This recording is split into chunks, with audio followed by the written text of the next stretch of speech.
इस वीडियो में आप लोगों को जो प्रोटेस्ट देखने को मिल रहा है ये है जर्मनी की। पिछले कुछ सालों में आप लोग ऐसे प्रोटेस्ट के बारे में काफी बार सुने होंगे, देखे होंगे और पढ़े भी होंगे, जैसा कि ईरान में हिजाब प्रोटेस्ट, अफगानिस्तान में एजुकेशन को लेकर लड़कियों का प्रोटेस्ट तालिबान के अगेंस्ट। इन दोनों टॉपिक के ऊपर दोनों वीडियो का लिंक मैंने डिस्क्रिप्शन में दे दिया है, आप लोग चाहो तो वहां से जाके देख सकते हो। लेकिन जर्मनी में ये जो प्रोटेस्ट है ये है आम इंसानों का, अपनी खुद की प्रोटेक्शन को लेकर, अपनी शेल्टर को लेकर, अपनी खुद को लेकर। इस प्रोटेस्ट में शामिल हुआ है 35,000 प्रोटेस्टर, जहां जर्मन पुलिस जर्मन मीडिया को बताती है इस प्रोटेस्ट में शामिल हुआ है 15,000 प्रोटेस्टर।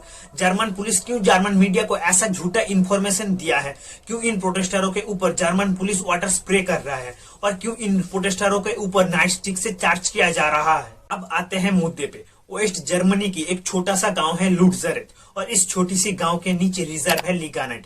रशिया यूक्रेन के ऊपर अटैक करने के बाद जर्मनी को एनर्जी क्राइसिस फेस करना पड़ रहा है, क्योंकि जर्मन रशिया से जो फॉसिल फ्यूल इंपोर्ट करता था वो महंगा हो चुका है, जिस वजह से इस एनर्जी क्राइसिस से निपटने के लिए जर्मन अपनी जो लिगानेट माइन है उसे एक्सपेंड करना चाहती है। इसीलिए German climate and economy minister Robert Habeck, जो कि खुद एक ग्रीन पार्टी का मेंबर्स है, उसी के साथ ग्रीन पार्टी का जो और भी मेंबर्स हैं उन लोगों के साथ बातचीत करके रॉबर्ट हैबेक RWE के साथ एक एग्रीमेंट करती है। सिंपली कहा जाए तो इस एग्रीमेंट का मतलब होता है मिट्टी के नीचे जो कोल है उसे रेस्क्यू करना। RWE एक जर्मन मल्टीनेशनल एनर्जी कंपनी है जो Pacific, Asia, Europe and United state में इलेक्ट्रिसिटी जनरेट एंड ट्रेड्स करती है। और इसी रीजन की वजह से जर्मन पुलिस लोगों को धक्का देके अपनी घर से बेदखल किया है, उन लोगों को घर के ऊपर कब्जा किया है और जो लोग पिछले कुछ सालों से यहाँ पे हैं उन लोगों के ऊपर कब्जा करके उन लोगों को घर से बेघर करके उन लोगों के घर पे तोड़फोड़ मचा रहा है। उन लोगों को इस गाँव से बेदखल करने के बाद RWE ने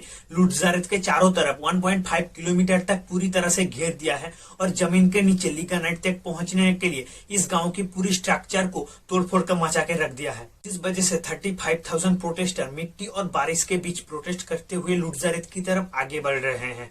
और इस प्रोटेस्ट में शामिल हुआ है Swedish climate campaigner great Thunberg, जो की स्लोगन देते हुए ये कह रहे हैं जर्मन गवर्नमेंट का RWE के साथ एग्रीमेंट करना सही नहीं है, हम आम इंसानों को इंसाफ दिलाओ। पुलिस और प्रोटेस्टरों के बीच ये प्रोटेस्ट पूरी तरह से वायोलेंट हो जाती है, जिस वजह से इस प्रोटेस्ट को रोकने के लिए पुलिस इन लोगों के ऊपर वाटर स्प्रे करती है, नाइट स्टिक से चार्ज करती है और पुलिस की जो डॉग होती है इन लोगों के ऊपर छोड़ दिया जाता है। इन सारी चीजों के बाद भी जर्मन गवर्नमेंट और RWE का मानना है हम लोगों को जर्मनी का एनर्जी सिक्योरिटी इंश्योर करना सबसे ज्यादा जरूरी है। German climate groups RWE and German government के बीच जो एग्रीमेंट हुआ है उसका पूरी तरह से विरोध करती है, क्योंकि एनर्जी जनरेट करने के लिए जितने भी कोल बर्न करना पड़ेगा, जितने भी फॉसिल फ्यूल बर्न करना पड़ेगा, उतनी ज्यादा ग्लोबल वार्मिंग होगा।